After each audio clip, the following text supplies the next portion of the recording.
At 18, he was a first-round draftee. West Coast Eagles, Daniel Venables. At 19, he was the youngest member of West Coast's 2018 Premiership team. The Eagle has landed for the Premiers. But in 2019, at just 20, Daniel Venables' promising career was stopped in its tracks.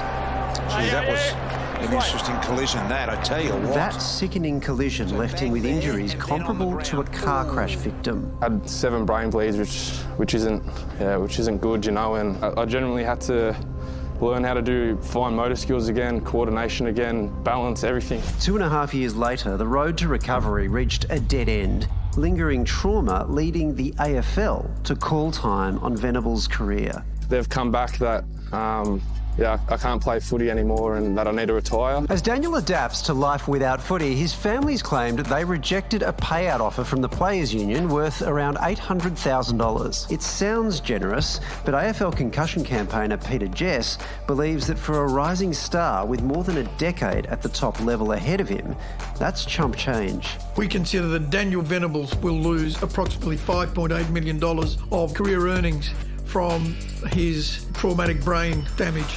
Venables is far from the first elite footballer to have their life and career interrupted by head injuries. Frawley was suffering a degenerative brain disease. Holly Farmer suffered the crippling neurological disorder CTE. Shane Tuck took his own life, aged just 38. A post-mortem examination of his brain revealed he had chronic traumatic encephalopathy. And the issue extends right down to the grassroots. This is a community-based problem for kids, for women, for girls, suburban footy players. They all suffer the same level of damage as the guys who play at the top level. And as Daniel fights for fair compensation, he wants to prevent other promising careers from being cut short like his. We have to reset the whole bar as to what we need to do to protect, the guys that play this sport.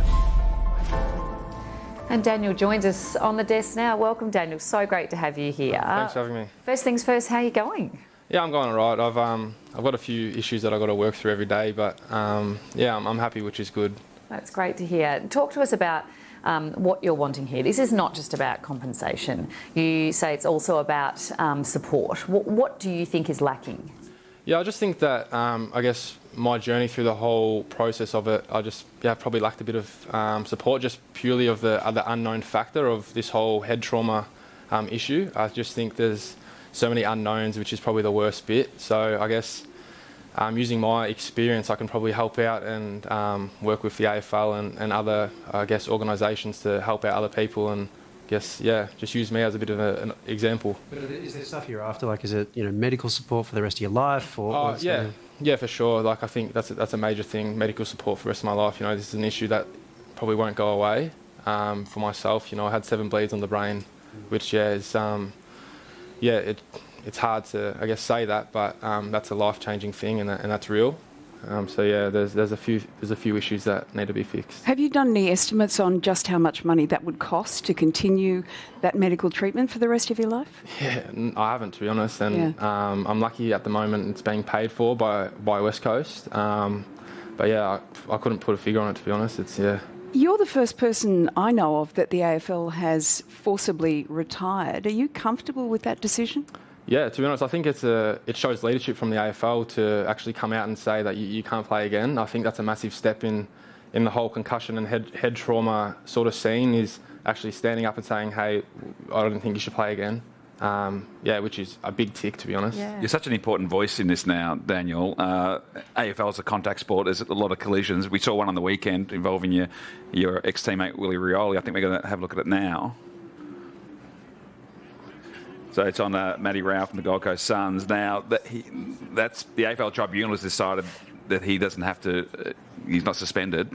You're trying to change the game. What do you think of that? I know you're an ex-teammate, but... Yeah, well, what I think of that, to be honest, is a cultural change. So I don't think you need to be going back with the fight of the footy, things like that. I don't think you should be rewarded for being courageous of running back with the flight and things like that. There's time and place where, you got to go, and it's the heat of the battle, but it is just a game at the end of the day, and I've witnessed that firsthand, that it can change your life. But I think that stems from the crowd not booing or calling someone down, or the media saying that you're weak, and the coaches and players, etc. So I think it's a cultural change of things like that. But there's definitely actions that you don't need to do. And So that should have been a suspension, you think?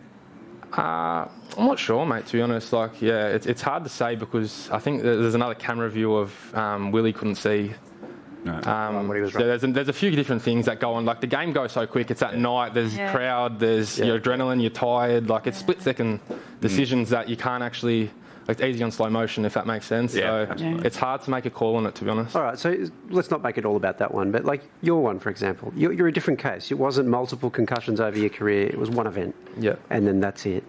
And I just wonder, can you ever redesign the game so that that doesn't happen? No, mine was an accident, to be honest. And we all love AFL and the collisions. But there's, as I just said, accidents do happen, and there's times where you don't need to do it. And I probably mine, I just must have lost the ball, and it was an accident like that. You can't get rid of that. But there's times where you don't need to bump people in the head, or you don't need to bump to hurt or tackle to hurt, sling tackle, throw people's heads to the ground, things like that. That can be out of the game for sure. Well, all the best with everything in the future. And yeah, it's been really good having you on tonight. Thanks for coming on. Thank you. I appreciate you guys having me. We should point out the AFL has been contacted for comment in relation to that story.